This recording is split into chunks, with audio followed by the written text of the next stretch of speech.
What's up, everyone? We're excited to be back. Today we'll be going over our NFL picks for Week 2, Liga MX Week 8 picks, the Mexico friendlies that happened this past week, and the Champions League preview.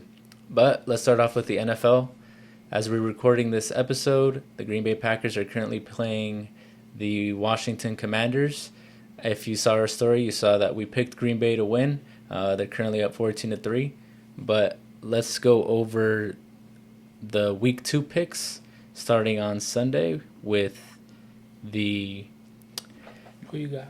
Baltimore. You want to do Baltimore Cleveland? Yeah, well, let's start off with Baltimore Cleveland Week 2, kicking it off on Sunday, 10 a.m. Pacific time. If you're on the West Coast, I got Baltimore Yeah. off the bat. I got Baltimore. I mean, Cleveland could maybe, if you get it up to, like, I think the spread is 12.5 right now. But if it's up to 13, I think you got to take Cleveland to cover the spread. Yeah. The only thing is, too, though, Baltimore's going to be extra motivated because they blew that lead. Yeah. You know what I mean? So they could it might be like a statement game for them. Yeah. But Cleveland did give the Bengals a really good game. They week did. 1. So we'll see. But I just think, Baltimore. But I got Baltimore got Baltimore that too. one. And then Baltimore has a shaky secondary. Mm-hmm. Joe Flacco, bro, slanging that thing. Oh, against revenge game?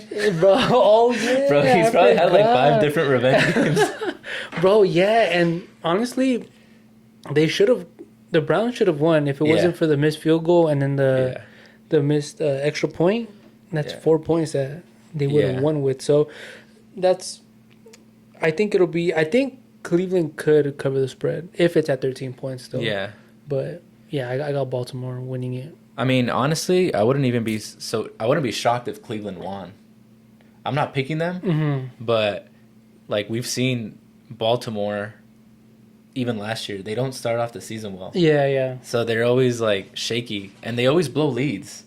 I think I saw a stat that said since 1991, they have the most blown double-digit leads with 17. 17, yep. It's insane, bro. 17, that is crazy. My Super Bowl pick isn't looking too good, but it's still week 1. All right, next game, Jacksonville at Cincinnati. Jackson, yep. What you got? I got Jacksonville with the upset. Ooh, okay. So I think it's not Tank Bixby, it's Etienne? ETN. I think he's gonna run all over Really? that defense. I mean, he did in week 1. He did. went crazy. He went crazy, and now it's He went like so crazy they traded Tank Bixby. they traded him away. So, bro, it's like his backfield now. Yeah. And honestly, Travis Hunter looked good, bro. He does. looked good. He does look good. He had the most targets out of all the wide receivers. Even though what's the other? Brian Thomas Jr.? Yeah, he didn't get as much, and he wasn't really involved. But I think they're gonna find a way to get him more involved this game. So I think it'll be a good matchup. Even though the Bengals do have good cornerbacks. I just think Jacksonville's going to be able to get that upset because, again, Cincinnati doesn't always start off hot as well. Joe Burrow he has to always kind of find his groove. Yeah. And, again, they were supposed to lose that game versus the Browns. But I think Cincinnati is going to go out there. It's going to be a close game. I think the under on that is like 46 points. I would take the over. But I think Jamar Chase is going to be demanding that ball. Because he hardly got any catches last week. I got Cincinnati favored by 3.5. So I would like Jacksonville to cover that. But I know the Bengals struggle early in the season. Yep. But I just can't come around to picking Jacksonville. I got Cincy winning this one. Jacksonville doesn't have the defensive personnel that Cleveland does. So I expect Cincinnati's offense to be a lot better. Yeah. And I think the Jacksonville offense has a lot of potential, but I think they might have looked a little bit better than where they're at right now because of who they played against last week, Yeah, that is true. But I got to go with Cleveland, but I'm not confident. Like I could easily see Jacksonville beating Cincy because Cincy doesn't have a good defense, bro. And they don't. Jacksonville has a lot of talent, especially young talent offensively. So I wouldn't be surprised, but I'm taking Cincy. All right. Next is Giants at Dallas. Who you got? Taking the Giants. What? No, I'm just kidding. Bro, I was about to say, what the fuck? Nah, I got Dallas. They played a lot better than people thought they would Bro, last week against the Eagles. They're at home. The Giants don't look good offensively. fuck no, they don't. A lot of people are basically saying they just need to start Jackson Dart. Yeah. And, Wilson he might be done. Bro, he's washed. And the Giants gave up 432 yards against Washington. So Dallas, what they do have going for them is they have a lot of talent on offense. Bro. So I just think Dallas, I'll be surprised if Dallas doesn't beat the Giants. Yeah, and going back to last week in our week 1 NFL video, I think I let my emotions get the best of me. It was a NFC East rival game, so I should have been able to see that the Cowboys were going to cover the spread because at one point got to 8.5, but I just didn't think we'd be that good after the weather delay. For some weird reason, we were able to stop the run, something we weren't able to do with Michael Parsons. Ese güey So nomás would you estaba estorbando. So would you say you guys benefited from the weather delay? No, we did not, because I think that's why CD got cold. But it kind of changed the momentum, though, right? It did, but I think because if no weather delay and no fumble from fucking stupid ass Miles Sanders, I think we win that game. I think we win that game, and for some weird reason we were able to stop the run after. Dak, bro, he was playing out of his mind. He was controlling the offense. They're letting him run the offense more to like his type of style that he likes to, chuck the ball in deep. Bro, when he was hitting him to his receiver's hands, bro, like 1 to Schoonmaker was on his hands. It just went right through. CD, all 4 balls that he dropped were to his hands. He just couldn't catch them. But Dak had a masterclass performance, and Dallas are going to cover. I think right now with Jordan Bland out, he's out for 2 weeks. They have it at -5. Do you like them to cover? They're going to cover that. And Dak is 13. It's another NFC rivalry game, though. Bro, Wilson is trash. Yeah, they're not looking good. Yeah, they're not looking good. And Dak owns the Giants, bro. He's 13-2, and those 2 games that he lost were against Eli Manning. So he's 13 straight after that. He hasn't lost in 13 games against the Giants. So he owns them. He does. Yeah, no, I got that. Dallas. Next one, Chicago at Detroit. Who you got? I got Detroit. I think it's going to be interesting to see Ben Johnson go against his old team. So we'll see. Obviously, he knows their offense. He knows their personnel. Yeah. But I think Detroit's going to be extra motivated because they got their ass handed to them week 1. The score did not reflect how much Green Bay dominated them. So I think they're going to be extra motivated, especially because Chicago is in their division. So if they lose this game, they'll be 0-2 in the division, and that might come back to bite them come playoff time when it comes down to the seedings and stuff. I think Chicago has a lot of potential offensively. They got obviously the quarterback and the playmakers around him, but it's Ben Johnson's first year. I still feel like there's a lot of stuff they need to tidy up on. Yeah, because there was some throws that Caleb missed against the Vikings. Yeah. And he made a lot of plays with his legs, but I just feel like Detroit is going to be extra motivated. And we know they're the deeper, more talented team, and they're at home. So I'm picking Detroit. The only thing, this is one of those where I'm like, fuck, Chicago could possibly win, only because I think Ben Johnson was the mastermind behind that off. Well, he obviously was, but I think he was... Yes, he was he wasn't the head coach. He was offensive coordinator. But I think he was a mastermind behind the whole Detroit team. From what it looks like right now. From what we've seen so far, you have to say that because they looked completely different. Yeah, and I think Caleb Williams is a life-size Kyler Murray to me. Life-size Kyler Murray? Yeah, because Kyler Murray's a Labubu. But he reminds me. They remind to me they play the same for some weird reason. I think they kind of run similarly. Bro, that's what it like, is. When they run, they kind of run with... Yeah, it looks a little bit frantic and they, with their chest out, kind of. Yeah. So I see what you mean. Thick ass boys too, bro. When they run, I was like, God damn, they look the same, but this one just looks life sized. But yeah, I think it's gonna be I think it'll be a super close game, closer than what we think. I have Chicago to cover. Yeah, I like that. I wouldn't be surprised if Chicago wins though, but I have Detroit winning it overall.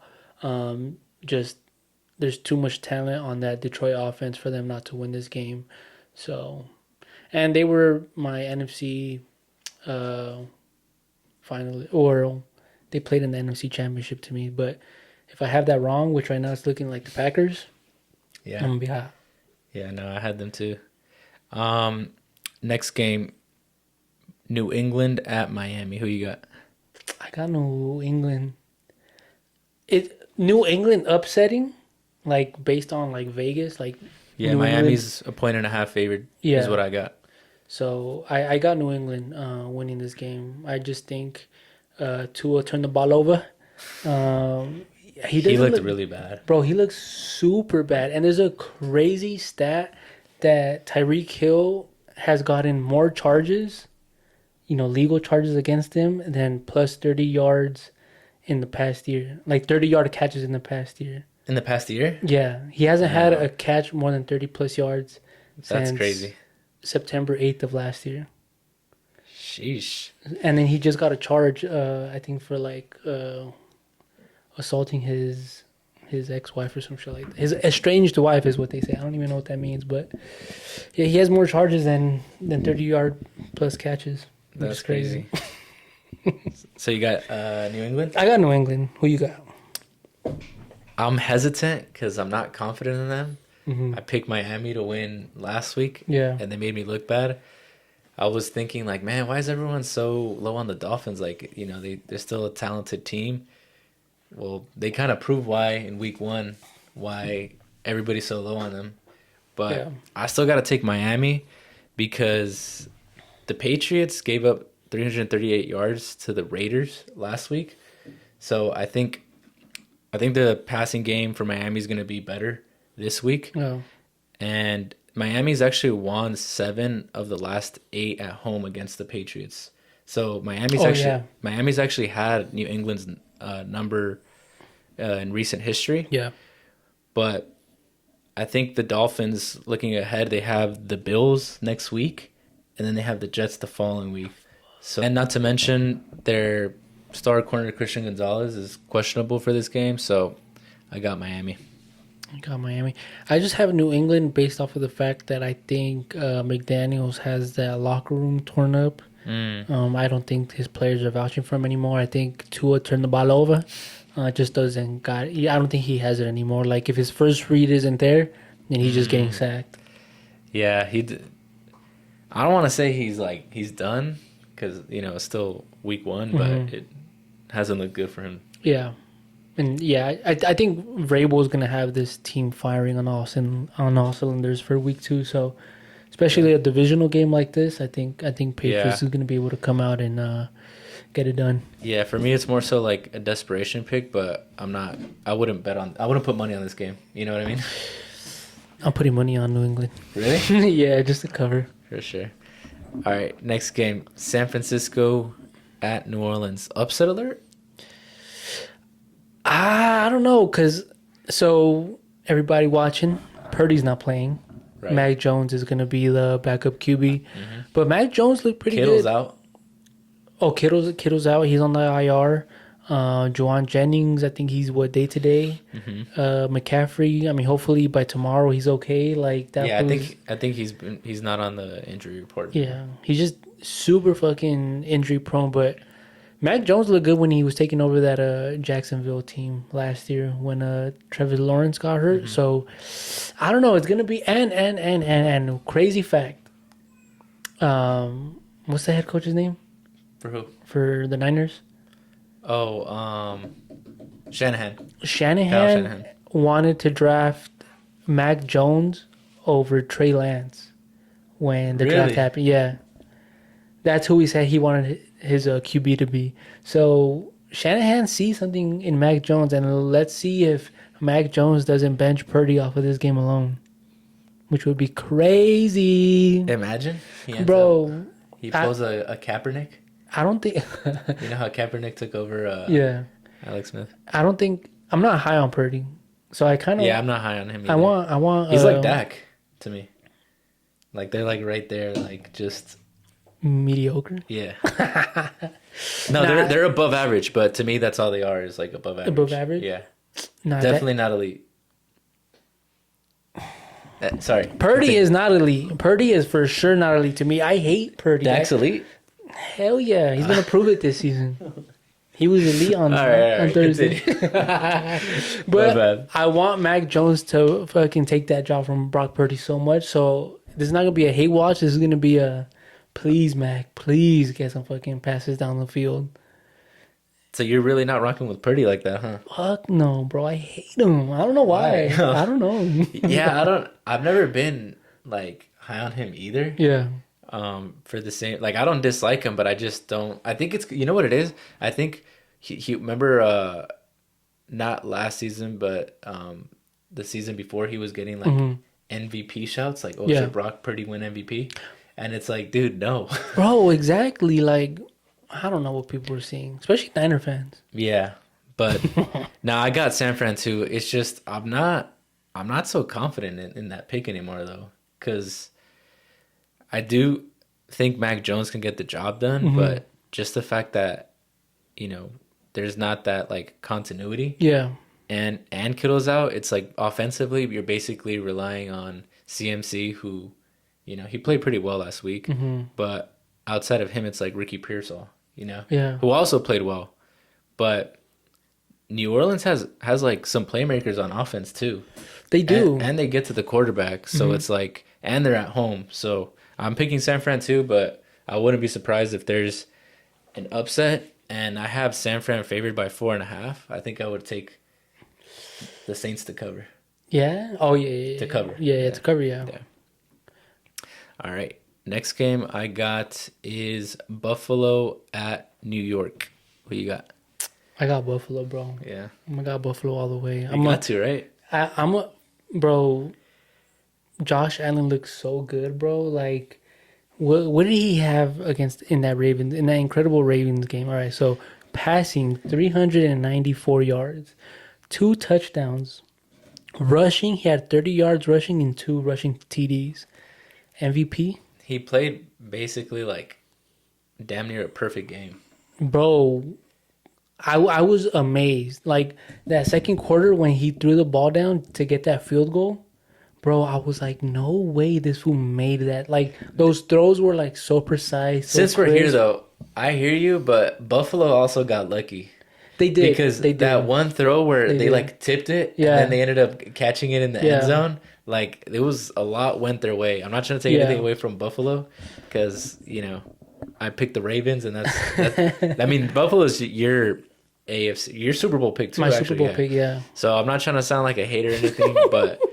Bro, they got lucky to win that game, and definitely not taking anything away from Josh Allen because he played insane. Like, definitely he did MVP after week 1. But he was just like unreal. Like, and it was like video game shit. If the Ravens decided to kick it, or did they kick it, or I think did they kick it or did they not go for it? I don't remember if on that 4th and 4.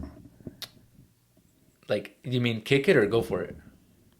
I don't know. Because there was a 4th down towards the end of the game. Like, where 1 minute down. Yeah, where I think they punted instead of going for it. Yeah. They should have gone for it. They should have, yeah. And if they would have gone for it, game over.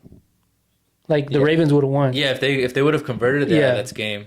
But that was insane. Yeah, I mean, definitely in hindsight, they definitely should have. Yeah. But it's just kind of one of those things where it's like, I think they were just like too... Because they were pretty backed up. They were like near their own end zone. And then if they didn't get it, then it was basically game over the other way. I mean, they ended up losing anyways. But yeah, going back to Buffalo at New York, I definitely have Buffalo winning. They're favored by 6.5. I like the Jets to cover though the points I do too. because the Jets looked really good last week. They did. Their offensive line basically like manhandled our defensive line, and that's one of our strengths of our team. They run the ball. Steelers? Yeah, they run the ball well. You got Garrett Wilson. Justin Fields was playing out of his mind too. Bro, I think the Jets might be a playoff team. they look good, bro. They look good, and I think if the Jets let Justin Fields like just run the ball a little bit more, and bro, what's the bro? I'm horrible with names. What's the running back from The Jets. the Jets? Brees Hall. Brees Hall, bro.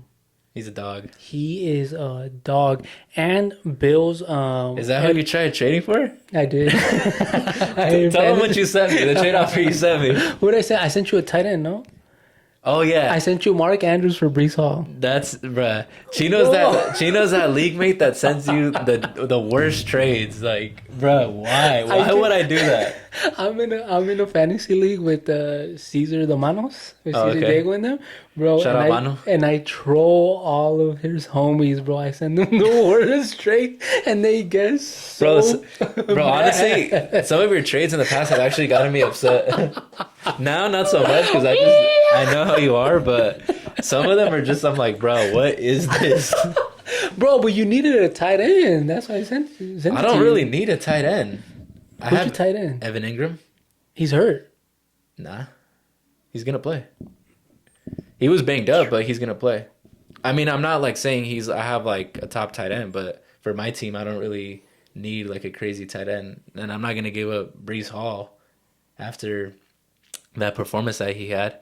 Oh, also too though, the Jets, Braylon Allen, their other running back, he's actually really good too. He is good, and I think the Jets are going to be able to run the ball on the Bills. Yeah. Ed Oliver, the guy that was able to get that strip sack or the forced fumble on Derrick Henry, he's hurt. So he is? Yeah, he's not going to play on Sunday. So that's even more of a reason why I think the Jets are going to be able to cover. Yeah. Bills are still going to win. Yeah, I got that. I had to get the over. The line is 46.5. I take the over on that all day on the Jets to cover. But I got the Bills winning overall. Yeah. But yeah, Ed Oliver not being on the field is going to hurt the Bills a lot. So, but I got Ferguson on my bench if you looking for a tight end. Just saying. You know, I actually kind of like Ferguson. But no, not for. Bro, you know Brees who I Hall. picked up? I picked up Travis Etienne on How'd the you waivers. pick him up off the waivers? I don't know. Now I'm not looking for RB no more. So Dang. That's a crazy waiver wire pickup. I'm going to lucky win the league with that one. Actually, it's because we're in a 10-man. We're in a 10-man, and we only have like 5 people on our bench. So you can't. There isn't a lot of roster availability. But that's so crazy. Nobody probably drafted him. They did. Because there's no way that somebody dropped him. Yeah, after that week. nobody. I checked. I was like, which dumbass dropped him? But nobody dropped him. Damn, that's crazy. All right, next game. Seattle at Pittsburgh. I'll let you go first on that one. Unfortunately, I got Steelers.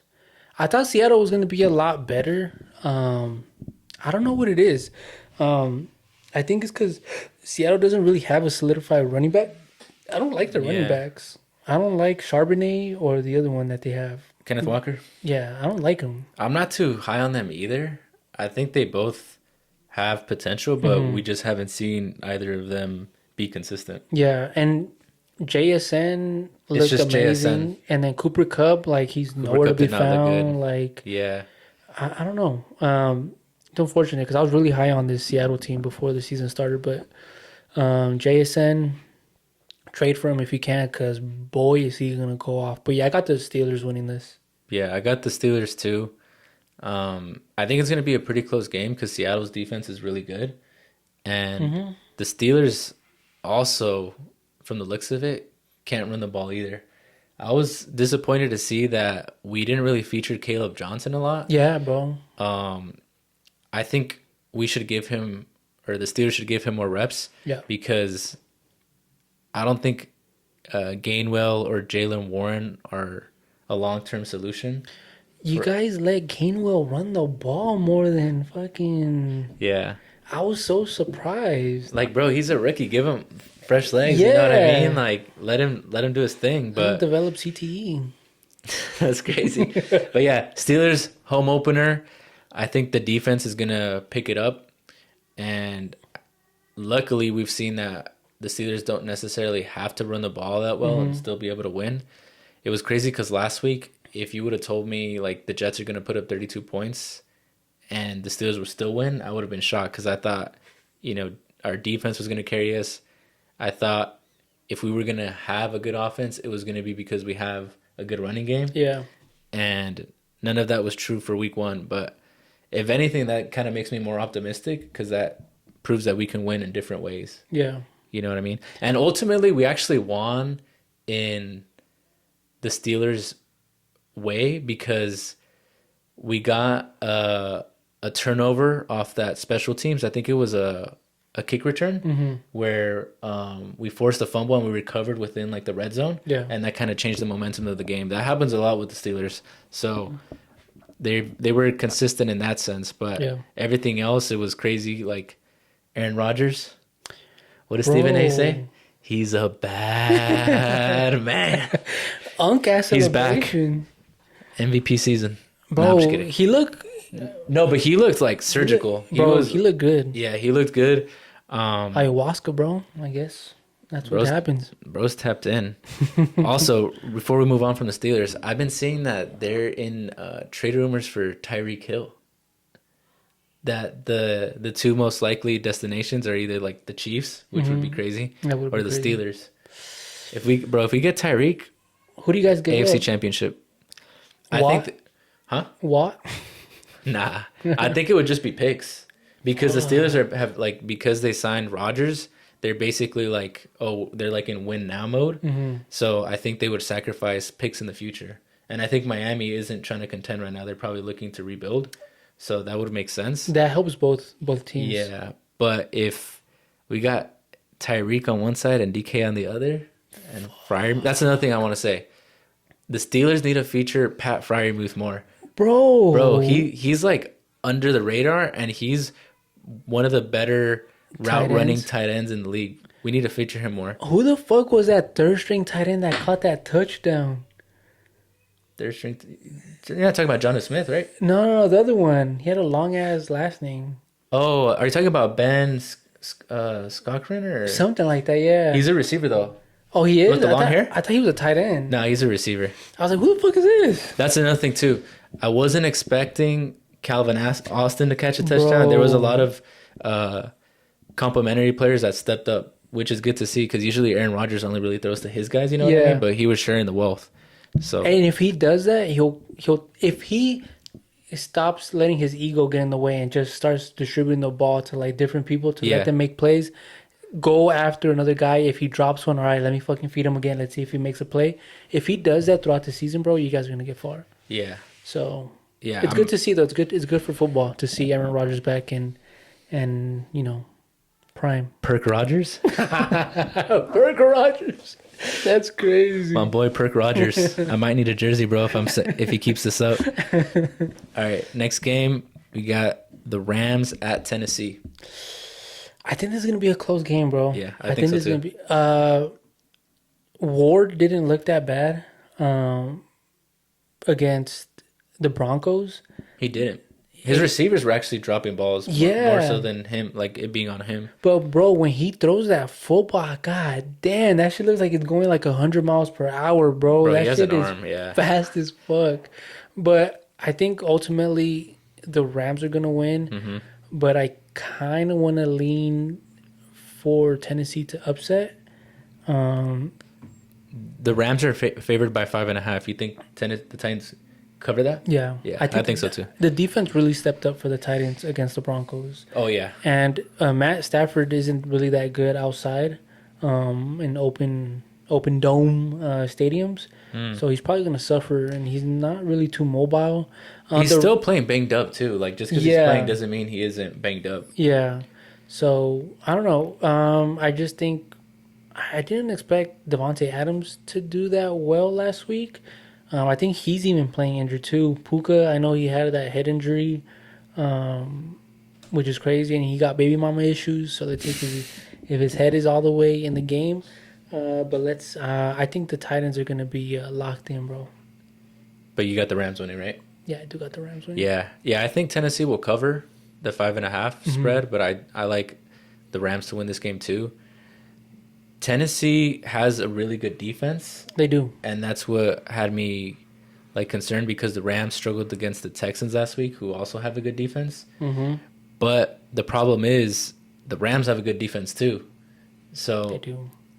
with the Rams, their offense obviously has a lot more continuity, Yeah. more talent, more experience. So I got to give the edge to the Rams in this one, but I could see Tennessee because Tennessee actually has like pieces on offense, like Bro, Ridley, Ridley, Tony fucking Pollard, Pollard. What's the other one from Seattle that came the wide receiver? Lockett. Lockett, bro. Like Yeah. if Tyler, if is it Tyler Ward? I'm horrible with Cam names. Ward? Cam Ward. If Cam Ward locks in with them, Yeah. bro. And I think we'll see, like, obviously they're going to get better as the season goes on. Yeah. But even more so, that's kind of a reason to pick the Rams in this Yeah. game. All right, next one. Carolina at Arizona. I got Arizona winning this. Just Carolina will be lucky if they win 2 games this season, but just lock in Arizona to win. Labubu Murray, he looks great. Yeah, nah. I think did I say on the pod that Kyler Murray was my sleeper MVP pick? Mm-hmm. Yeah, so I'm pretty high on the Cardinals. I think I even said that they might have, like, I wouldn't be surprised if they win the division. Right now, it's an open field, bro. Yeah. Open field. Seattle doesn't look great. San Francisco's banged San up. Francisco's banged up. The The Rams are kind of banged up too. I don't really like the Rams this season. Like, I don't know what it is. I don't know. Honestly, I'm not the biggest fan of Kyron Williams or Puka Nacua. Mm-hmm. Like, I don't think they're bad players by any means, but I think they're a tad bit overrated. Yeah. Just a little bit. Because maybe it's because of the fantasy stuff where they get compared to, like, the elite players. Yeah. So maybe I just automatically think they're, like, amongst the elites. Mm-hmm. Or kind of compare them to the elite players. Yeah. And I don't think they're quite there yet. Puka Nacua, I could see. But Puka, yeah. I'm just not the biggest fan of his play style. But, yeah, I'm with you on the fact that the Rams offensively, like, they're talented, but they're just not like a Super Bowl caliber team, I think. Yeah.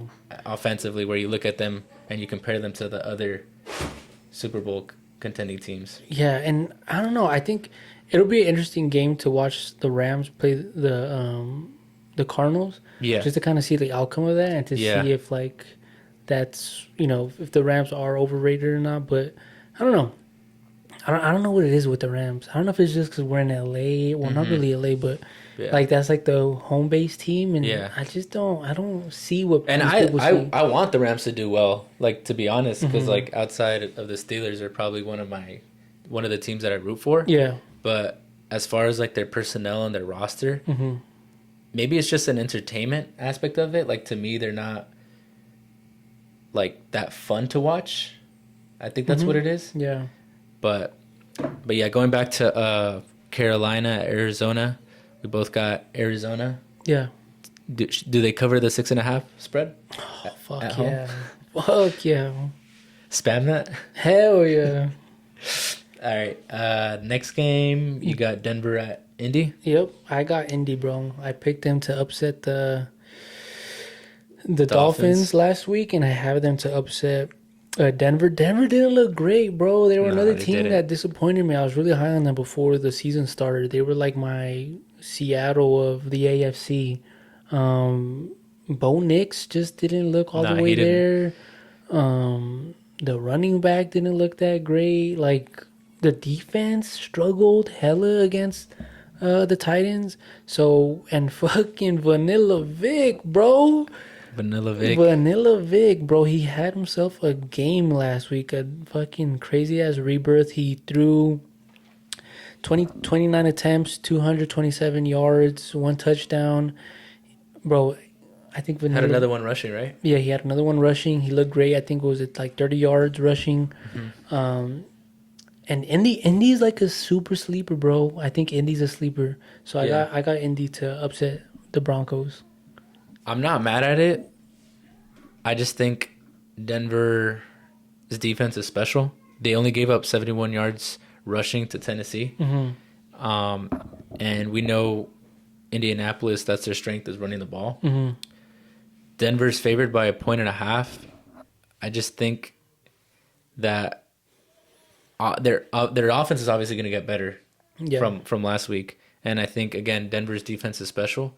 And Indianapolis, I like Shane Steichen. I like their players, but it's kind of one of those, another situation where they might have looked a little bit better than they are because of who they played. You know, the Dolphins. You think so? Well, I mean, the Dolphins, like, they're not going to... I think it's safe to say nobody's really expecting anything. Yeah. After what we saw from week 1, it's kind of like the Dolphins are probably going to be one of the worst teams in the league. So I think... I'm not saying that Indianapolis doesn't have a good offense. Yeah. But I think the stats might have been a little bit inflated because they looked unstoppable against the Dolphins. Did. So I don't think they're going to be doing that consistently. So especially against a defense like Denver. So I think I got Denver winning this one. I got the Colts, bro. The wide receiver room in the Colts is super underrated to me. Alex Pierce, Pittman, Tyler Warren, bro. Oh, I do like him. Yeah, I do like him. Game against the Dolphins. So I just think Pittman, Michael Pittman Jr. Yeah. He's a good possession receiver. I think, bro. I just think that offense is going to be too much for them. And then they got Jonathan Taylor who could also run the ball. He's a beast, yeah. And if they shut him out, Vanilla Vic, bro, he could run the ball as well. So. Yeah, that's my take on that game. I got the Colts. Is Vanilla Vic better than Dak? Fuck no! Just asking, bro. He's good. He's good. That's not an insult. Nah, not better than Dak. All right. All right. Eagles at Kansas City, which I think this should have been a Sunday night game. I don't know why it's not. Yeah, because it's Atlanta and Minnesota, right? Yeah, it's Atlanta and Minnesota. But Super Bowl rematch? Yeah, why isn't this That's weird. I don't know. And I think Atlanta and Minnesota is because this was the how did the college national game? Oh, the quarterbacks matchup? where it was Michael Penix versus JJ McCarthy? Yeah, so I think maybe that's why, but I mean that's the only thing I could think of that's why it would be that, but yeah, me too. But yeah, I got so crazy stat. So let me tell you who I got first. I got the Eagles winning the Chiefs. And if the Chiefs start out 2 or 0-2, where's my notes right here? Where are my notes at? Every team that starts 0-2 have a 12.5 chance to make the playoffs. So if the Chiefs start out 0-2, bro, not looking too hot for them. So the Chiefs are gonna go out trying to win this game, but bro, they look like shit against the Chargers, and it doesn't help that Kelsey fucking took out his own man, bro. Like, the defense looks trash, bro. Like... Yeah, they can't run the ball. They can't run the... Bro, Pacheco is so nasty. I can't believe I drafted him, bro. You dropped him, right? I did. For Travis Etienne. Oh, you got to do that. Yep. Yeah. But yeah, no, I agree. I definitely got Philly winning. They're just a better team, bro. Like, we saw it in the Super Bowl. If anything, now Philly's gonna have more confidence against Kansas City. Like, yeah, and they have the murderer back. He's murderer. Yeah, like Jalen Carter. Yeah, he's playing. He's a special player. Bro, and that's my bad. Taking it back to last week, if the Eagles had him on the field, the Eagles would have dominated us, bro. Javonte Williams wouldn't have scored 2 touchdowns on the Eagles. Yeah, it definitely would have been like a different game. Yeah, especially since it happened so early on in the game. Mm-hmm. Bro, like they didn't even get to start. Like they didn't even do a play or anything. But fucking Spitgate, bro. But even though Philly is only favored by 1.5, that's crazy. This is one of the games where I actually feel pretty confident picking Philly. The Chiefs are at home though, bro. Mahomes at home at Arrowhead. That's true. It gets tricky though, but I just don't. That Chiefs team, bro. Nothing excites me about them anymore. Like they don't because I think Xavier Worthy's questionable to play. It's that shoulder. They say once you hurt that, it's a dislocated shoulder. So he's gonna be in pain. Yeah. So I don't think he's gonna. Hollywood Brown, Juju Smith-Schuster. They Bro. don't have that like explosive player on offense. No, and Travis Kelsey, bro. Yeah, He's not like the same. he's still productive. He's still good, but he's not an explosive player. Like Hollywood Brown doesn't look like the same prime Hollywood Brown. He played well in week 1, but as far as like having that burner speed, like Yeah. I feel like that's what this offense needs. So if they get Tyreek Hill, that'd be crazy. But yeah, no, I definitely like really like Philly in this game. Me too. All right, next one, Sunday Night Football, Atlanta at Minnesota. Who you got? I like Atlanta. Yeah. Yeah, their defense only allowed 159 passing yards against the good Bucs offense. And we saw JJ McCarthy really struggle in the first half of the game against the Bears. Yep. So I think he's going to have a tough time against the secondary too.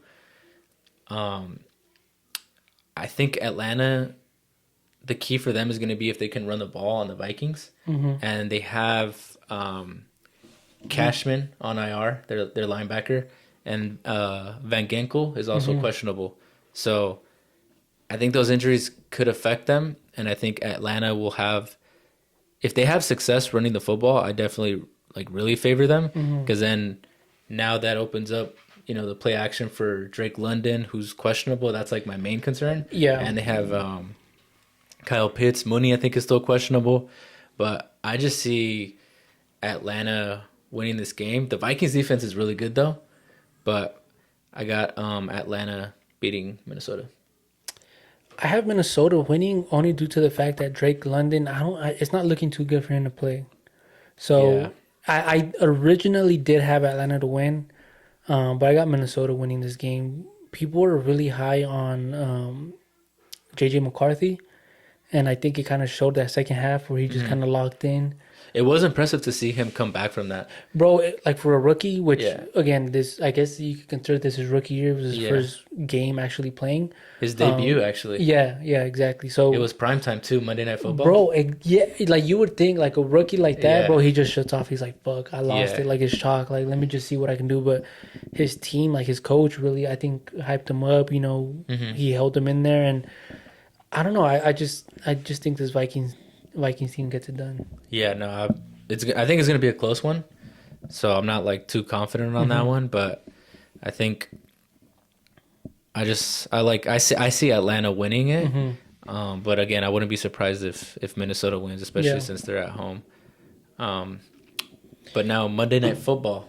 2 doubleheaders for Monday Night Football. Tampa Bay at Houston. Here's a crazy stat for you.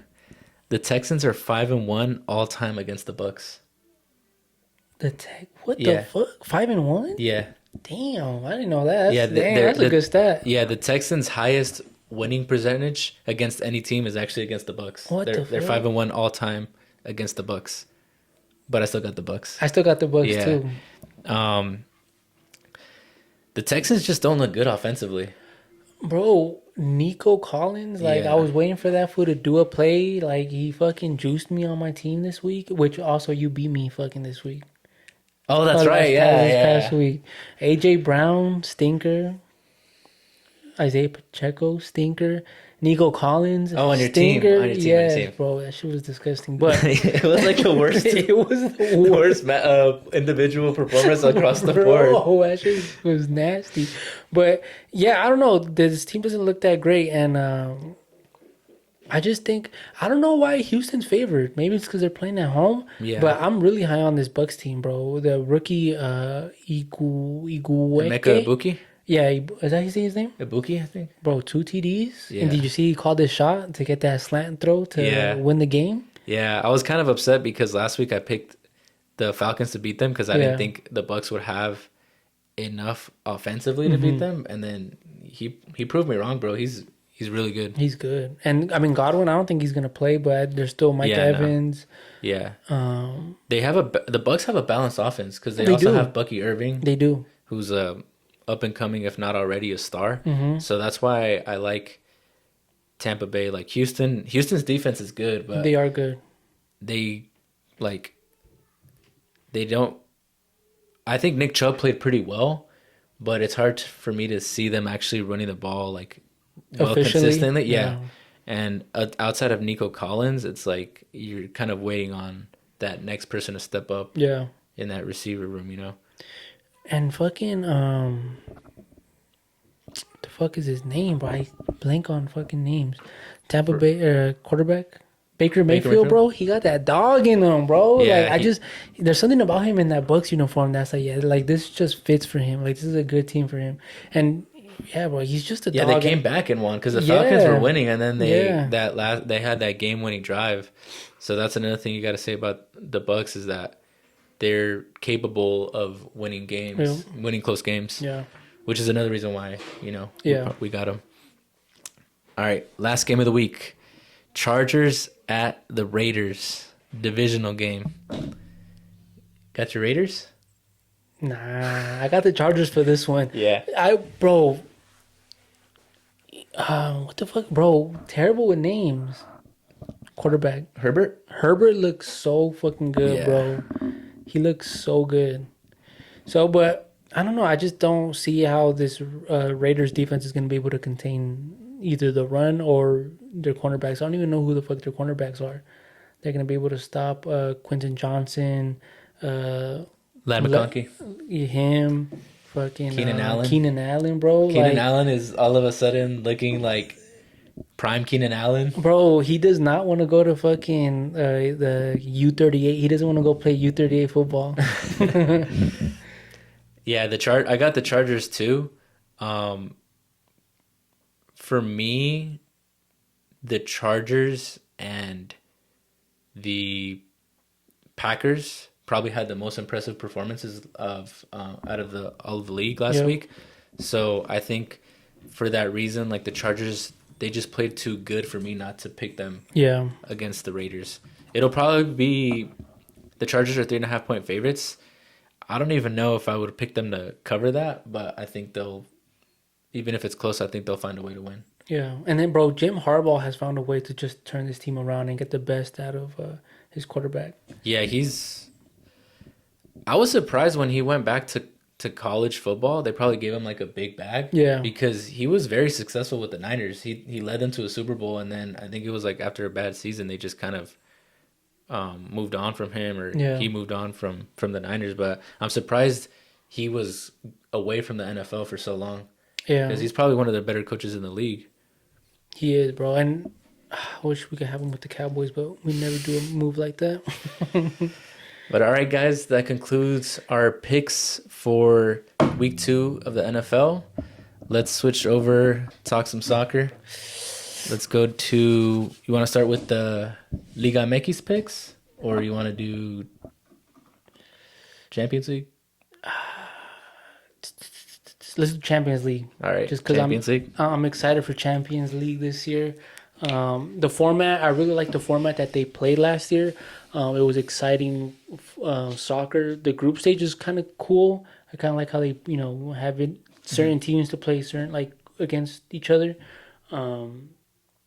It's a lot of soccer, bro, and it's a lot of soccer throughout the year. So, which is great. Which is great for my enfermos that like to bet on Champions League.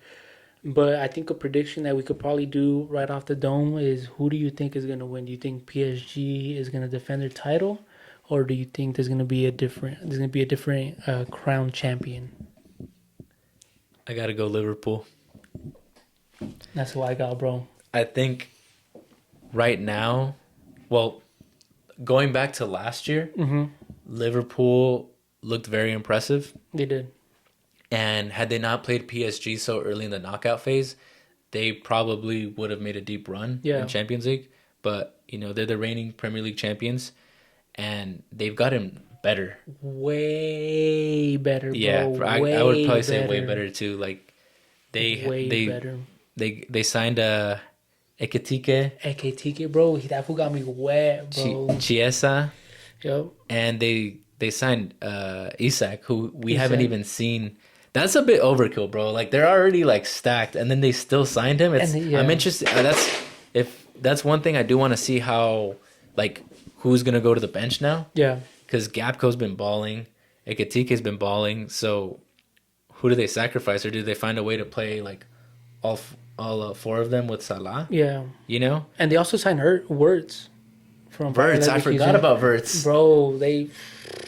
How do you? That's how you know they're insanely stacked when you forget about a player like Verts. This has been like one of the best off-season like team signings. Like, not like transfer windows.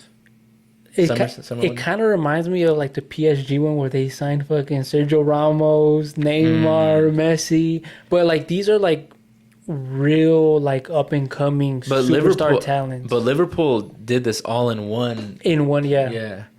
So, but yeah, the Liverpool's my champion as well. Their signings that they did is just super impressive. Ekitike, I think he's gonna solidify himself as a French player for that World Cup spot. If Ekitike was just the main striker for Liverpool, bro, like I would have been great off of that.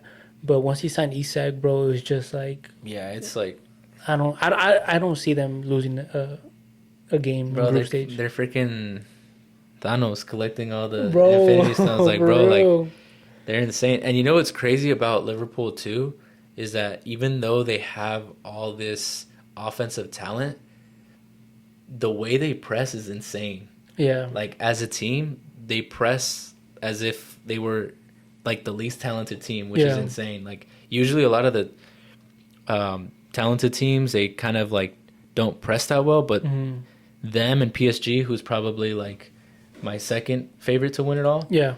They're loaded with talent, but the way they press is insane. Like they don't let other teams like just come out playing comfortably and stuff. Yeah. And with Liverpool, in their first 3 league games, they've already scored at least one goal past the 80th minute in each of their games. Yeah. So they've been tested and they find ways to win. And that's very important in the Champions League because it's a knockout tournament. Yeah.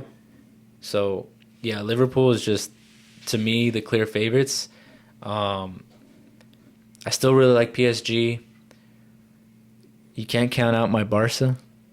Bro, yeah, that's a good one. That's a good team. They haven't looked too great to start off the season. Mm-hmm. I thought they would have had a better start, but I think one thing that's been apparent so far to start off the season is they need Lewandowski. Yeah. Because Varane is good, don't get me wrong, but I think on this Barca team with Rafinha and Lamine Yamal, they create so many chances that they kind of need more of that traditional number 9 profile with Lewandowski, where it's like he doesn't have to come onto the ball. It's like you can just provide him service and he's going to score your goals. And then with Pedri too, bro. Yeah, Pedri's a fucking baller. Yeah. But Barca's hardest matchups is just PSG and Chelsea, which Chelsea, bro, they sign everybody. Bro, they're a dark horse team, though. Chelsea? Yeah. Yeah, they are. Coming off of that Club World Cup performance where they wanted and beat PSG, I was very impressed. Their coach, he had a really good game plan. Yeah. Because I was confident that PSG was going to win that game. I was too, bro. I didn't expect that. But so they keep fucking signing. A part of like Chelsea signs everybody, it seems like, bro. There's way too many signings to keep up with. But you know who I have as another dark horse? That I don't think too many people are going to be high on them. I got Napoli, bro. Okay. Napoli they've only lost 3 games since January. Oh, dang. Bro, it's a crazy stat. And, you know, they're the reigning champs, the Serie A reigning champs. Antonio Conte has already won a Champions League with Chelsea, so that's going to be interesting. They also had a good signing of De Bruyne. De Bruyne is over there with McTominay. I saw that. But, bro, that's a good link-up for me. Yeah. Look, they have Lukaku as a striker, which he's injured. But they have Lorenzo Luca, he's an Italian striker, and then Rams Holund, a Denmark striker. Yeah.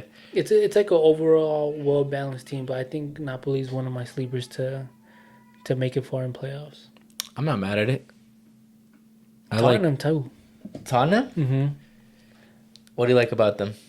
I just like the way they play, even though they're missing Son, which like he made it exciting. He's like that world class player that just could pull anything out. But with the shiny with Xavi Simons, it'll be great to see him. Yeah, I I don't know if they're considered a sleeper team, but I think you can't count out Bayern either because they're always like in the cut. They're right there competing with the best of the best, and Kane's been turning it up. Yeah. So you can't count out Bayern, and fortunately you can't count out Madrid either. Yeah, bro. Never count them out for fucking Champions League games. But to me, it's actually interesting because I think this year I almost want to count them out because it's Xabi Alonso's first year, and he has a very clear and defined playing style. And I think this first year it might take the players a while to like get used to it and kind of perfect it. Yeah. And it's not their usual counter-attacking playing style, which we've seen from Madrid in the past. Yeah. And I think for the Champions League especially, it's not necessarily the best team always winning it because it's a knockout tournament. So it'll be interesting to see how Madrid performs now that they're not going about it like their usual way. Because with Ancelotti, it was always just kind of like they almost kind of wanted teams to, be on possession and just hit Mbappe into space, hit Vini into space. So now that they have more of kind of like a possession-based playing style, it'll be interesting to see. But you still can't count them out because they're Madrid. Yeah, I got Liverpool, Real Madrid, PSG, Arsenal, Chelsea, Napoli, and Bayern making it all out to the next round. Okay. And then somebody that I'm excited to watch is Huescas. He's the only Mexican player in this Champions League. And he has a matchup against Dortmund, which I think this might be the game where that fool gets signed, bro. He plays against Bayern too. Or not Bayern, Barca. So he could shine because he played good against South Korea, but some low key shitted on him. But it's good for Huescas to get that exposure because he also is gonna face Leverkusen, Bayern Leverkusen, Villarreal, Napoli, Tottenham, and then the other two matchups are fucking Kakrat Al-Mahdi and then fucking Carbag, some shit like that.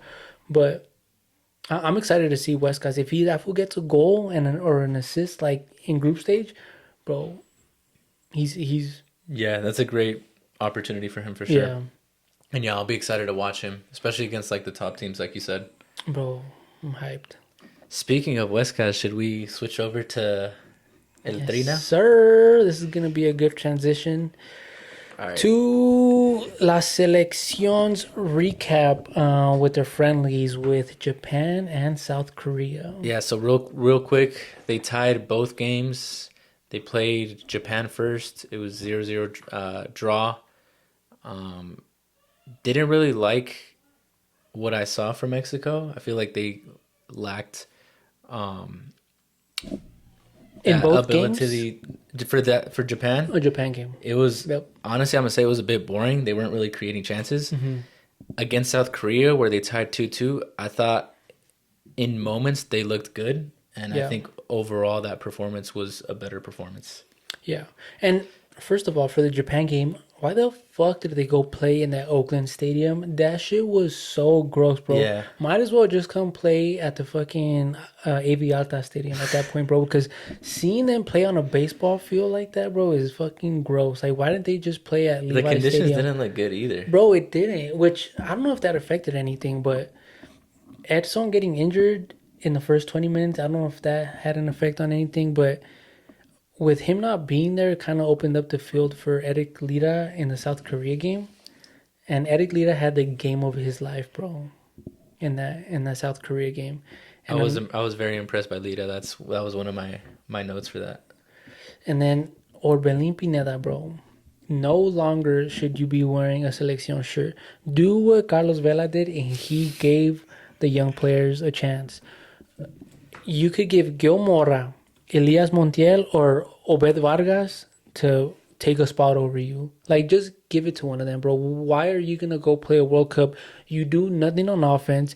You're just there arrancando la pinche moto to fucking score goals. I'm still not over you missing the PK against Venezuela at the Copa America that we saw tragically. Live? Live in person. Bro, I don't know, bro. I don't. Real quick, only 1 goal and 2 assists all of last season in 30 games played in Greece for Orbelín Gross, Pineda. bro. And what the fuck is he still doing in Europe? I wouldn't be surprised if Monterrey signed that fool at this point. That's one of those players that I think should come back, honestly, at this point. Yeah, he should. But, I mean, Orbelín shouldn't go no more, get no more call-ups against these next couple games in October and November against Colombia, Ecuador. I think I saw Uruguay too. I do not want to see him there. Yeah, because he's gotten a bunch of opportunities to prove himself with Mexico, and he's 29. Like he's in the prime right now. But he's like, we've seen. Like, I don't think he's gonna make this huge jump and change who he is as a player. Like, we know what Orbelín Pineda is gonna offer. So heading into a World Cup, you should give other players the opportunity to showcase what they can do. Yep.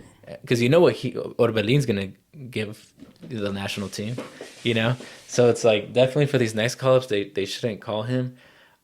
One thing I want to add is, I think they should still call up Piojo, but are we done starting him? Do you think they should stop? It depends. Piojo? It depends how he finishes off the season with Chivas, to be honest. Because he's not even a regular starter for them either, though. If he finds his form with Chivas, he can. Because Piojo, he's not really like a right winger. He's kind of more of like an interior attacking mid to me, which is kind of what I've always seen him more as. Like on a 4-3-3, he could be your right forward or left forward, but he just, as of lately, he hasn't gave me anything. Like, I think what it is, and I think that's why Aguirre likes him, is that they usually play 4-4-2 or 4-2-3-1, and then Piojo, to his credit, he tracks back and helps out defensively a lot. But I think that's why we haven't seen him be special offensively, because if you're doing that all game, like, you're not going to have that same burst offensively. So I think if he gets another shot, I think they should play 4-3-3 and play him on the right, because that's where we've seen the best version of Piojo, in my opinion, is playing on the right, but not giving him the responsibility of having to track back so much, So I think if they give him, I don't know if Mexico would play like that, but if they do, they should give him a chance. But honestly, I think Lainez, in those 30 minutes that he played, looked better than Piojo has, like, even going back to all summer. Yeah. Even going back to the Copa America, which was like almost, like a year ago now? Yeah. Because even then, Piojo didn't look good, bro. Like, he did look like one of the better players, along with Romo. He hasn't looked bad, but he hasn't looked like the best version of himself. Yeah, and I don't know what it is, because even with Chivas, he hasn't looked that great. Yeah. The fucking with them, I think they also haven't, I don't know why, but they haven't been starting him, so it's kind of, to his credit, it's kind of hard to, just be coming in and out of the lineup and expecting to be consistent. Yeah. But one thing I will say is, I think we need to see more of Alexis Vega and Lainez together. Because when Vega came in, Vega and Lainez are one of the few players Mexico has that are good in tight spaces. I think, and the way Mexico plays is they don't transition quickly enough, I think. So if you're going to try and play this possession-based soccer where you have like a slow build-up out of the back, that gives the opposing team the opportunity to sit back in that low block, and you need players that are good within tight spaces because they're basically waiting for you. Yeah. So if they're going to play like that, I would want to see Vega and Linus play together more. Vega is a little bit tactically indisciplined because I think they subbed him in for Berterame, who for some reason was playing out on the wing. So Vega looks like he came in to play on the left, but he always drifts in centrally. Yeah. But I think that's kind of a good thing because I like what he saw. He was dropping back to receive the ball. He was looking to play forward, and their backs were against the wall, so he kind of had to do that.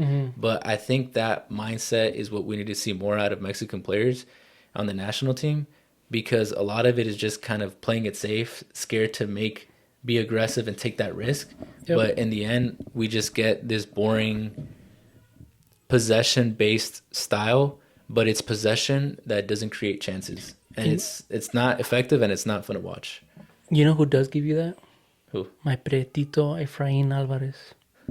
My moco de gorilla wearing Prietito. You like Efrain Alvarez? I do.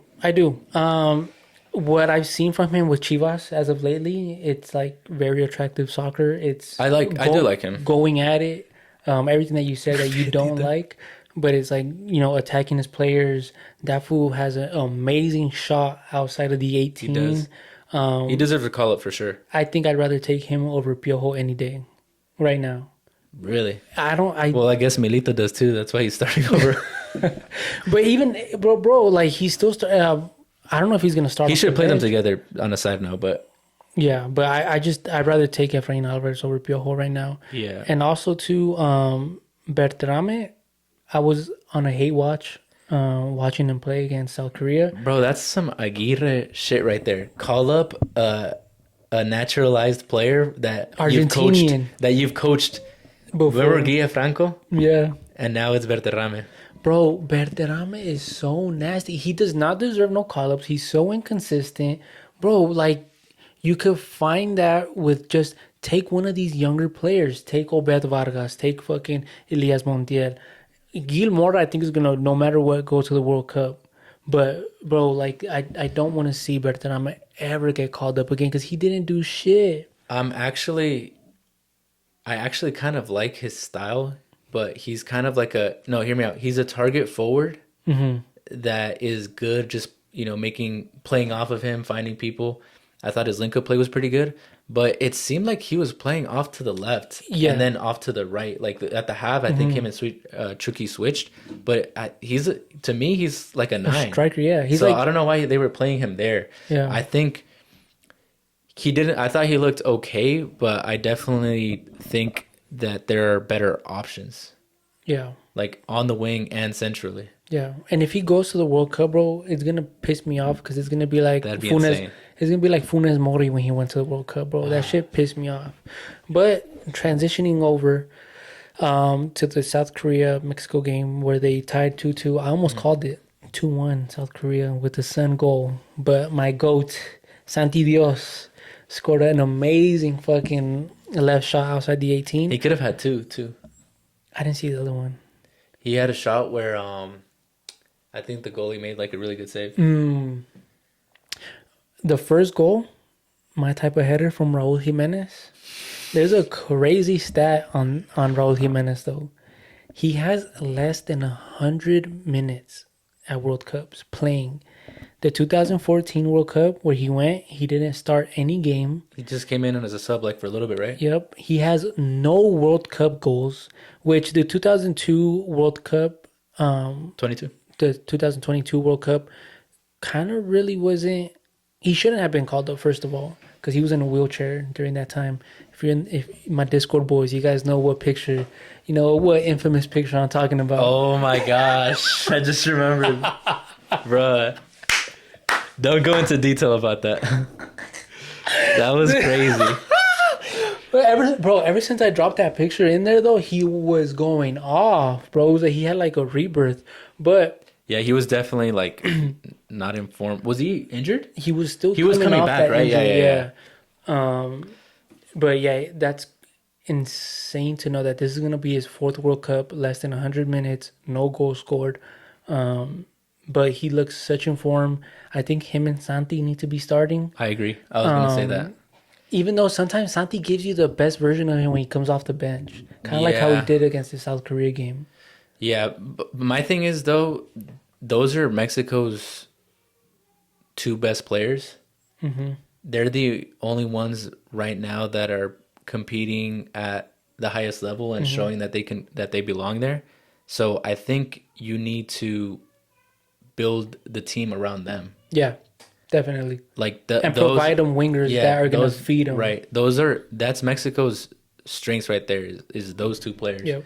So another thing I want to talk about, I'm tired of Mexico acting like they're like prime Barca or they're like the Spanish national team and they want to play out of the back, Bro. or like just be on like maintain possession of the ball for long periods of times but not do anything that's actually contributing to creating chances.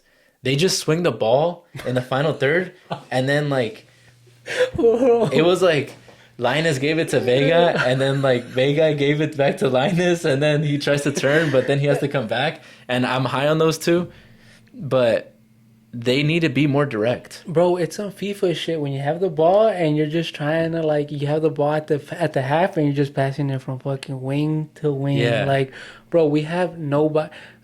Vasquez, he could play out coming out. Cesar Montes, I do not like him with the ball on his Sanchez Purata impressed me with the ball. Jorge Sanchez or Purata from Tigres? Sanchez Purata. That's his name? I think so. Purata was good though.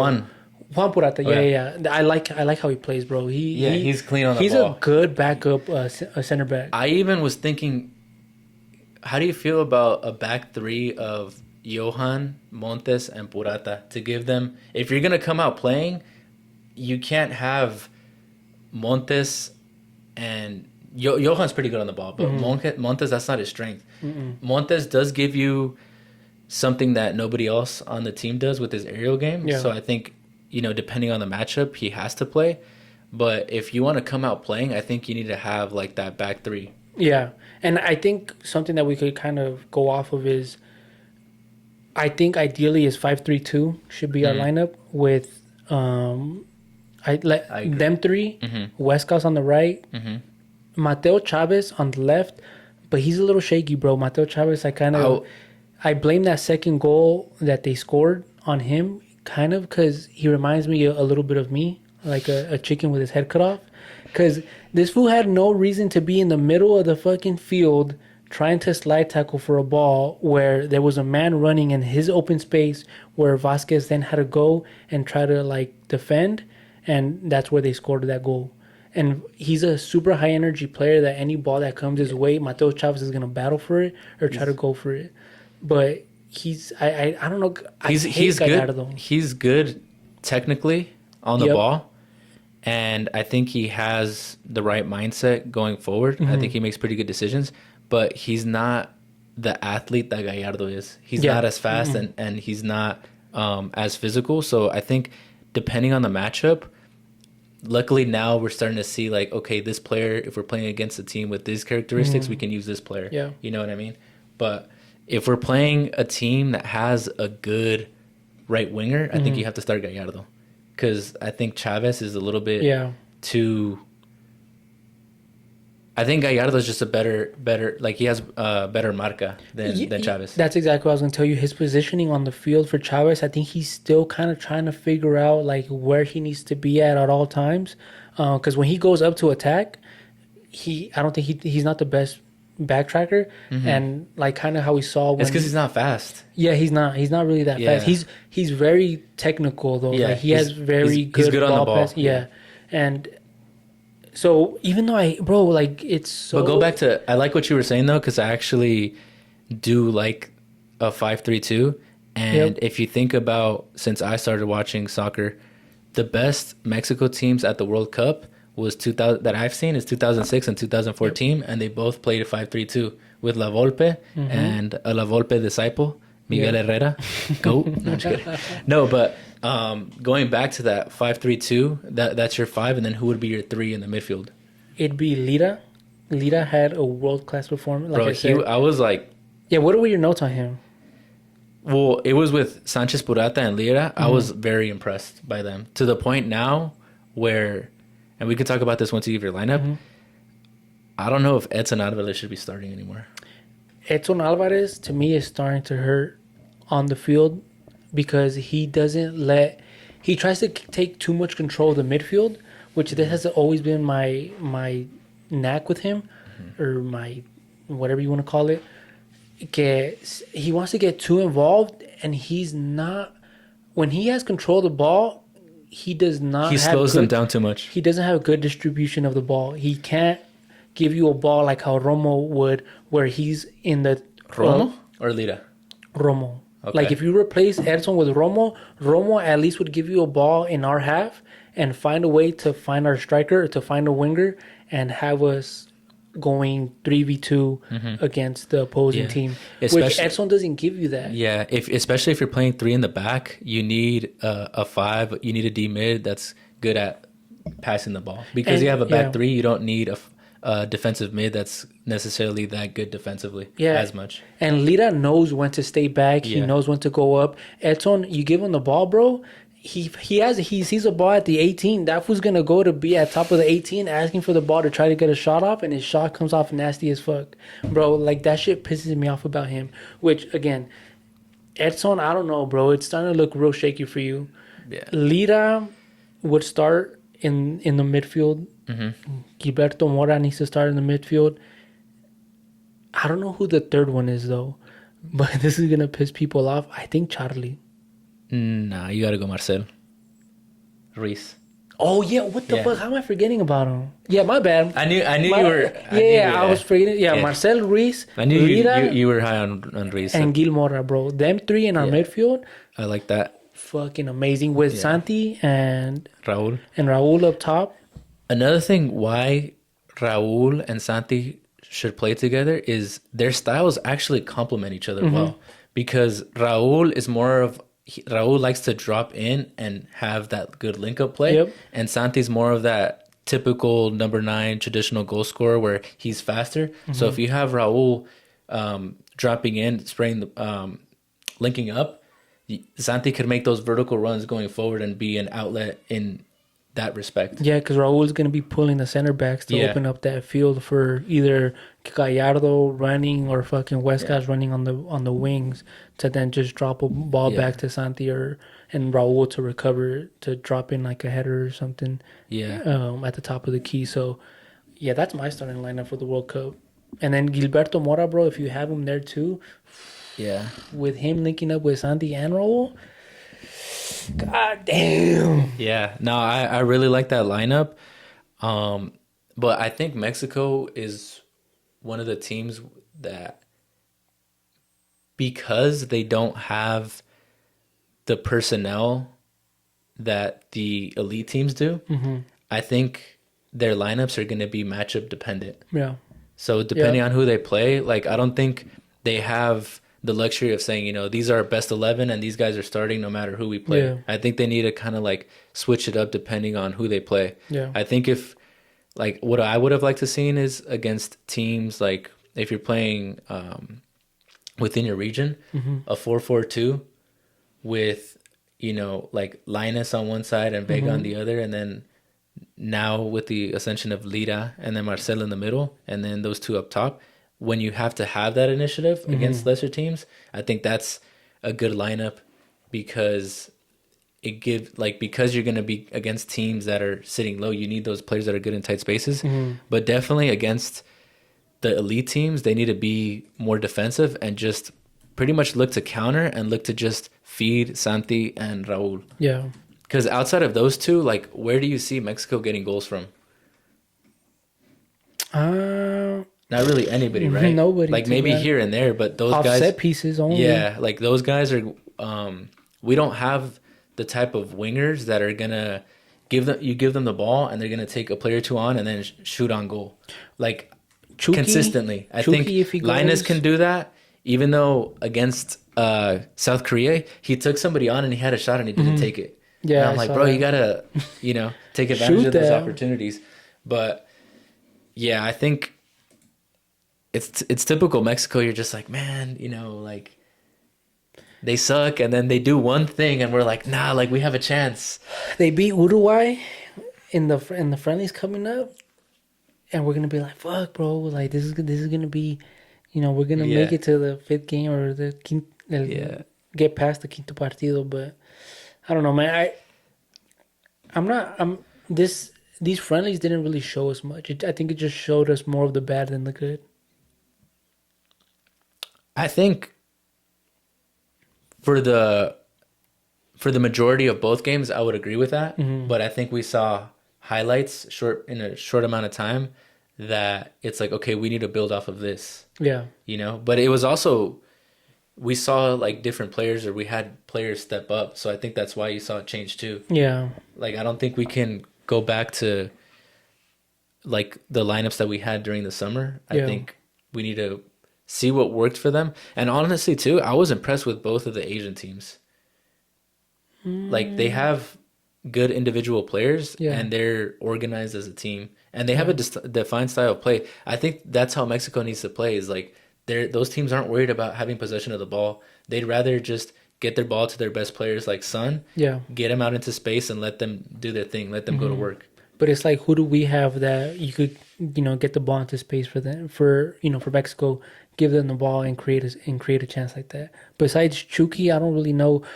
Alexis Vega, he's not really that type of player to kind of take you on one-on-one. He's kind of more of like a link-up style type of player where he'll give you something. But Diego Lainez, maybe, like, I would say, Mora, like, but on the outside on the wing to create a chance for us. Outside of Tecatito Corona, bro, we haven't. I was gonna say, bro, like I think he deserves a call up. Oh, but then it's gonna be like, bro, why are we calling up these old ass motherfuckers that? Bro, but they call up Orbelin, who isn't old, but we've seen so much of the we've seen a big enough sample size from him. You know what I mean? And with Tecatito, it's not like he's like, he has dropped in form, but his form right now is good. Like, I think he deserves a call up and a chance to see, because in 22, before he got hurt, bro, he was in form. I was super hyped to see him at the World Cup. But I don't want to jinx it, but this is what I'm gonna say. Before every World Cup, we have a player that gets injured. Who do you think it's gonna be this time around? Nah. We can't even talk like that. I have one in mind. I'm not gonna say it. Okay. Yeah, nah. But he just got hurt. I'm not gonna think about it. Oh, all right. So that wraps up our Selección Mexicana recap for the two games with Japón and South Korea. Do you want to move on and talk about Jornada 8, Liga MX? Yes, sir. First game of the week, Necaxa versus Juarez. Who you got? I gave a shout out to Juarez last episode for our Liga MX, bro, and they did not disappoint. So I think I had to stick with that and give Juarez the dub. Even though Necaxa is a hard team at home, I just think they haven't solidified themselves as what they were against last season. I don't think Gago has been able to bring out the best of his players. Paradela is really missing in the Necaxa team. So I have Juarez taking the dub. I'm not mad at that. I wouldn't be surprised. But, I mean, Juarez definitely is the better team. But because Necaxa's at home and they're desperate for a win, they've lost their last 3 Liga MX games. Yep. Necaxa's actually favored. Yeah, I know, which is crazy. And Juarez is plus 225. That doesn't make sense to me. And I've noticed that whenever there's a bet lately that you see and you think, like, why are they so favorable? Like, why are they giving them, counting them out so much? They never hit. So I'm gonna say it's a tie.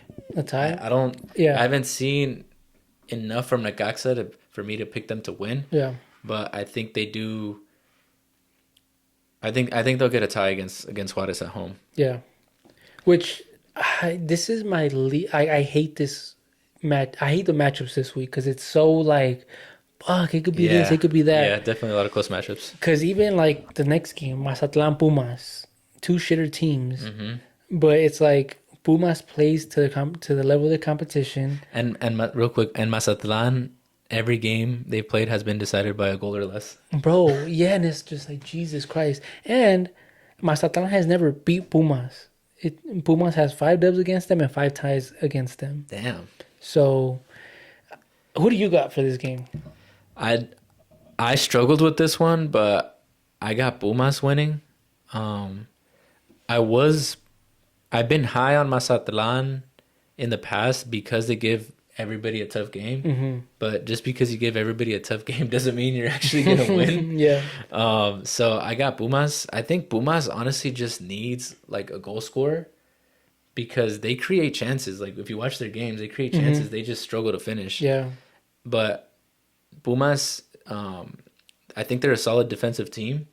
So I don't see how Mazatlan is gonna outscore Pumas. Yeah. And I think Pumas finds a way to like win like 1-0 or Yeah. 2-1. Ruvalcaba has been super great for Pumas, which again, I would like to see Ruvalcaba maybe. I mean, it's too late for him to get a shot for the Mexico team, but Ruvalcaba, bro, he's been their best player. Yeah, he's good. So, and he's from California, Redlands. Really? Mm-hmm. Oh, I didn't know that. Next game, Cruz Azul, Pachuca. Who you got? Cruz Azul and America are the two only undefeated teams. Mm-hmm. Pachuca hasn't, outside of those first 3 games, they haven't really showed us too much. Jaime Lozano, bro, just finds a way to look great at first to blue ball you that he's going to be a really good coach. Huh? And then he just ends up shitting the bed. Cruz Azul has a way better squad overall. None of their players outside of Jorge Sanchez and Eric Lira, who else went? I think it was just them two went to the games. But we have too much of a deep squad to let that affect us. Which Jorge Sanchez, I forgot to tell you, I do not want to see him go to another World Cup. But with that assist, that accidental assist he gave to Santi, might have just solidified it. But I got Cruz Azul winning, even though my king, my rey, Angel Sepúlveda is injured. We still got Toro Fernandez. You glazing him like that? Yeah, bro. He's one of my prietitos. Do you like him like that? Yeah. Or is it just because he's been stepping it up? Because he's like you like his game, or I like because he's just like a hardworking Mexican that'll give you goals, bro. That's why I like him. Like that would just it's the way le echa huevos. Bro just finds a way to score. Yeah, bro. Yeah. I think that's why I'm not like just the way you described him. Like, I think that's why I'm not like super high on him. But he does score. Like he scores. Going back to when he was with Morelia, Querétaro was it? Querétaro, yeah. But yeah, I agree. I got Cruz Azul too. I was tempted to go Pachuca because I think they're favored plus 145. But Jimmy Lozano always plays the same way, like 4-2-3-1. It's just always the same. Get the ball down to the wingers and let the wingers cross it in. And we saw America play with 5 in the back, and that's not a good matchup for that playing style. We saw that. And Cruz Azul plays with 5 in the back too. So I think that's why I ended up going with Cruz Azul. Other than obviously, like you said, they're the deeper team. Yeah. For these next games, you want to go through them real quick? Yeah, we could just speed through them. We both got Atlas. Atlas beating Santos. We both got Tigres beating León. Yep. We both got Toluca beating Puebla. Smoking Puebla. We're going to skip over America Chivas because I want to go in a little bit more depth for that one. We got Monterrey beating Querétaro. Oh my God. And we'll talk about the Anthony Martial signing after as well. And then we both have a tie for Atlético San Luis and Tijuana, right? Yeah. Okay. The only reason why I have that being a tie is because Gilberto Mora, Tijuana's best player, isn't going to be there. Even though San Luis has your boy too, though. Joao Pedro. Yeah. I could see San Luis getting the dub just because, like I said, Gil Mora is that X factor for Tijuana, so they could pull off a dub. But I wouldn't be mad if they do. But again, I just got the tie just because San Luis hasn't been able to find like rhythm this season. But they've shown flashes, but they have not been consistent. Yeah. And then Tijuana's been pretty good, but they're a different team away from home. Yeah, exactly. Should we? Okay, I guess I was gonna say Martial, but let's finish the pick'ems. Yeah. With America and Chivas. Who do you got? America is undefeated. Mm-hmm. Chivas just can't find a way to win. They have the squad. They have the coach. But I don't know what it is, bro. I just don't know what it is. Chivas just... I don't know if it's the pressure. I don't know if it's... Is Chivas like... Well, is Guadalajara the city like Atlanta? Like too many I'm BBLs? dead. Too many BBLs and shit distracting the players off the field? Like, what is it that they just... Chivas can't win, bro? Like, I got America winning. It's going to be a ugly, close game. But I just don't see how Chivas wins this game. Yeah. Growing up watching Liga MX, I remember for Clásicos, it felt like the team that was always doing worse in the league always won the Clásico for some reason. Like growing up, I just remember like if America was doing bad, they would beat Chivas for some reason, and then vice versa. But honestly, like America, and in this situation, that would be Chivas because I believe they're 16th.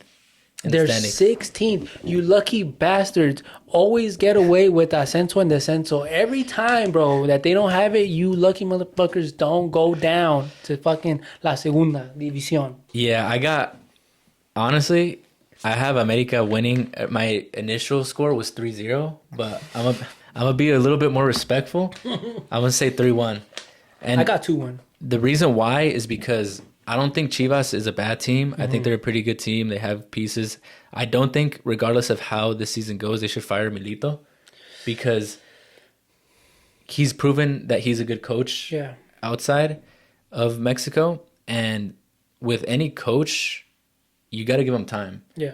I think he needs a window to bring in players that he wants. And the team has looked pretty good. So I don't think they should get rid of him because... Another thing is, like, if you get rid of him, who do you even bring in? You know? But going back to this game, Chivas this season seems to always dig themselves into a hole. And that's the last thing you want to do against America. Because if America scores first, Chivas is going to be obviously obligated to be more aggressive and go looking for the equalizer. Yep. And that's what America wants. They want to go out on the counter and let Brian Rodriguez do his thing. Let Zendejas do his thing.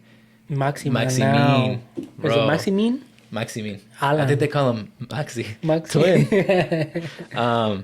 But yeah, I got a couple stats for you. So Let me see. Break them down. The last time they played each other in Liguilla, America knocked them out, which was the semifinals of Clausura 2024.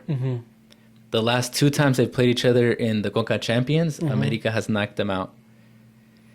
The last time that Chivas beat America in a regular season Liga MX game was February of 2017. Oh my God. The last time they beat them in a regular season Liga MX game. Jesus February of 2017. Christ. In a regular game? In a regular season game in Liga MX. The last time they beat them in Liguilla was 2023. Against that fucking... Oh, was it 2023? Yeah, but that's the game that Fidalgo got a red. Oh, I thought it was when fucking Calderon scored that banger. That was 2020. That's I remember that was super far back. So that's the last time Chivas knocked out America in Liguilla when it was 11v11. But yeah, it's a rivalry that in recent memory America has dominated. And again, it's just they're not a good matchup for Chivas at all. Yeah. So yeah, my prediction 3-1 America. If there is a time for Chivas to make a statement win and get a big dub that'll bring some life to this team, it's again, which they do have life. I'm not gonna say that they don't because they've looked good.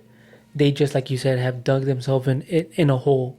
If Chivas doesn't concede a penalty, they could win this game. If Gato Ortiz isn't officiating this game, Chivas could find a way to win this game. But a statement win would be against America, and they could do it. This could turn their season around, yeah. Yeah, this can. Because then after you got Tigres and Toluca, which doesn't look good, bro. Doesn't look good. But I also know that Chivas hasn't scored a goal on America in like the past 5-6 games. In Liga MX? Like in overall tournaments. Oh, okay. Like overall games. Because I think even in Coca Champions, they didn't score a goal on them. In Liguilla, they didn't score a goal on them. And I think the past 2 Liga MX games, they haven't been able to score a goal on America. But, yeah. Yeah, no. I mean, I say America wins 3-1, but if Chivas find a way to tie, I wouldn't be shocked either, just because it's, to your point, such a big desperation for game for them. Chivas is going to be without Yael Padilla, Hugo Camberros. I don't know if Efra went anywhere with the selección or not. Chivas has no striker. They got CTE Chicharito and Unk Pulido up top, which who's gonna score their goals? Yeah. Piojo he it. hasn't been training with them. Like I just don't. I find it hard for Chivas to get a positive result, even though this is the game for them to do it. It's just it looks hard from the outside looking in. Yeah, for sure. You want to talk about the Martial signing for Monterrey? Let me ask you this: with this signing, is Monterrey now the most stacked roster? Just talking roster in the league. Overall in the league that the league has ever seen. Ever seen. I don't remember a team this stacked ever in Liga MX. Bro, freaking America a year ago. When we had Cabecita, we had Brian, we had Quiñones. Those are Liga MX legends. These are European. I wouldn't say he's a European legend. But like European solidified players. Yeah, he was a good player in Europe for sure. For Man United, because after that it was just like it was pretty quiet. Yeah, it was chalked. But bro, if Monterrey is trying to go band for band with Inter Miami, bro, like they're trying to go band for band with each other, just trying to signing anybody from over there. You think America signing Maxi had something to do with them signing? Because it's kind of a similar signing if you think about it. Like a player with an established career in Europe that's probably past their prime, you know? But Maxi's like only 28. Yeah, but he had like not been like doing well. I think he Saudi definitely wasn't. Arabia? He definitely wasn't like in form. And then I think I read that he was like not even really starting like that. What I wonder is, Martial was with Sevilla, huh? At one point. Yeah, at one point, yeah. Jesus Christ, how many Sevilla players has Monterrey not signed? Oh, they yeah. have some connection over there. Ramos, Tecatito. fucking Tecatito. Who else? But technically, Tecatito was at Monterrey first. But who was the other guy that came too? Ocampos, and then the other I motherfucker. forgot. Yeah. There's the other one. There's the other Spain guy. Well, their coach is Dominic Torrent. Torrent, so maybe that's the connection there to Sevilla. But bro, Monterrey, like what connections do you have? How are you playing your players? FIFA, please go investigate them, because how are they getting away with this, bro? If Monterrey don't win this season, it's the biggest flop of the century. Of the century? Yeah. Dang, so you're really, really high on this team. Bro, like, it pisses me off because I'm going to have to watch Monterrey Cruz Azul in the final again and Monterrey beating us. Maybe. But Martial's been injury prone, so yeah. I don't know. Also, it's going to be interesting to see how they play, because now Berterame, I'm assuming, isn't going to start, right? Are they going to play Ocampos on the left, Tecatito on the right, and Martial as the 9?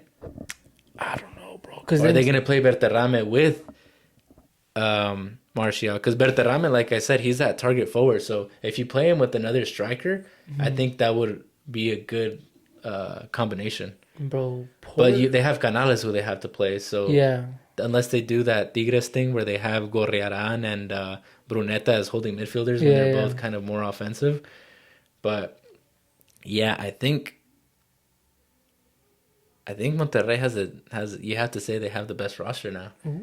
Before this, I was saying Cruz Azul, because I still think Cruz Azul has the most good players, but I think Monterrey has more like really good players. And just it's Like their upper talent is yeah, better yeah. than Cruz Azul's. It's Liga MX though. You have to know how to win Liga MX. Because if Durant thinks I'm gonna play my best football during the season, he has That's true. something coming for him. Because for my Cruz Azul, this is what we've done the past 2-3 seasons. We play our best football, but when it comes to Liguilla, The we find a past way. decade and a half, Yeah. those like early or late 2000s teams like Yeah. 08, 09, when you guys would like make it to the final but lose. Yeah, That's your guys' DNA. yeah. You guys are the Ravens of the The Bills, bro, losing fucking like so many finals. But yeah, if Durant thinks that he's gonna get away with playing his best style of football, we're gonna somebody fucking Juarez is gonna end up eliminating them from Liguilla because Liguilla, like people have always said, Liguilla is a different tournament. Yeah, I think you're definitely right, but honestly, I feel like that's more so true historically because these last couple tournaments, we haven't really seen a surprise team. And I think the reason for that is the top teams are deeper now. So they have that ability to where if the team isn't doing so well, they can interchange their players Yeah. and maintain the level. So, I mean, historically that's true, but I think lately because the top teams are even better, Yeah. there's been less surprises in the Liguilla. Because when was the last time there was a team that won Liguilla that was like we were shocked? I can't even think of the last time that we were shocked. That won the Liguilla. That was champions, Oh, that were champions. Oh, I'm not right? Yeah. It's been a cool minute. The only team that I would say that I was shocked was when Jardine took San Luis all the way to the semifinals, Yeah, where they ended up beating Monterrey in the first game. yeah. There's definitely been upsets, but as far as like a team getting hot and winning the whole thing, I Yeah. can't remember the last time that happened. Yeah. But we'll see. It's still Liga MX, so I think. But now, those bro, I could even see like a Clasico Regio in the final. That would be super fun to watch. I don't know how fucking Pizarro is coaching this team to play this well, bro. Like, my boy, you just were playing side to side with they're them. stacked. That's why, Angel Correa, I did not expect him to be balling like that. bro. He hasn't like He scored in every game almost, except for he like hasn't his missed a first beat. game. He's really good. And then they have like Cordova off the bench. Yeah. They have depending on the game, but it's like they don't start Ibanez and Guignac. It's either one. It's either one or the other. Yeah. So they're like them. It's gonna be 5 teams, and really, to me, in my opinion, really only 4 that I see winning it: Monterrey, Tigres, America, and Cruz Azul. Yeah. I still give Toluca a shot because they're the defending champions, but I just don't think they have the depth that those other teams have. Not anymore. And at first they did, but bro, this is prime Liga MX. I don't think I've ever seen it to where it's like Toluca could potentially beat Monterrey based off of what's the coach's name? Turco Mohamed. Turco Mohamed, the way he knows how to play in Liguillas. Yeah. When he played against Cruz Azul, I think he like mind tricked us thinking like I'm gonna sit Helinho and Paulinho out. That way we see your best version that you're gonna give us. So when we see you guys in Liguilla, I'm gonna put Paulinho and Helinho in, and I'm gonna give you guys Bro was baiting you guys? Yeah, he was baiting us because he wanted to see the best. He was on some Belichick. That's Yeah. some Belichick stuff right there. Yeah, bro. Like he wanted to see the best that we would give him. Super pause on that. Tigres is super stacked, top to bottom, but I just don't think they have the coach to do it.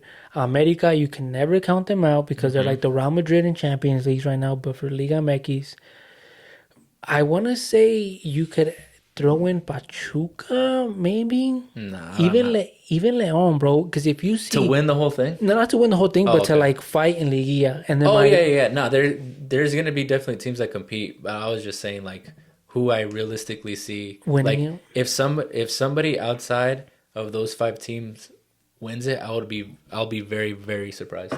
This Liguilla has the Liguilla of the 2000. What was it? 2006. Yeah, this Where is it that was type like of Liguilla. yeah. This is that type of Liguilla where the best of the best is gonna see each other. I don't Yeah. think no stinker. I still believe Juarez could make it, and if Pumas finds a way to Juarez get themselves in there, bro. Keylor Navas, Aaron Yeah. Ramsey, Anthony Martial, bro, all these like crazy Anthony ass Martial? names from Monterrey, like all like just going off of like the names of if everybody were to be in like Oh, I Liguilla thought you from were saying for Pumas. no, Okay, no. gotcha. Even though there was trade or rumors that Pumas was gonna sign Martial Oh, really? first, and then Pumas or Monterrey came and swept Swept? them. Dang. Yeah, but bro, like those names, like when did Yeah. those names ever hold that much possession in Liga MX? Yeah, no, it's definitely an exciting time for the league. I don't remember the last time that they were signing European players this consistently. Yeah. Like I feel like before you would get like one of these names per season. You know what I mean? It's like one team would sign them. Yeah. And now it's like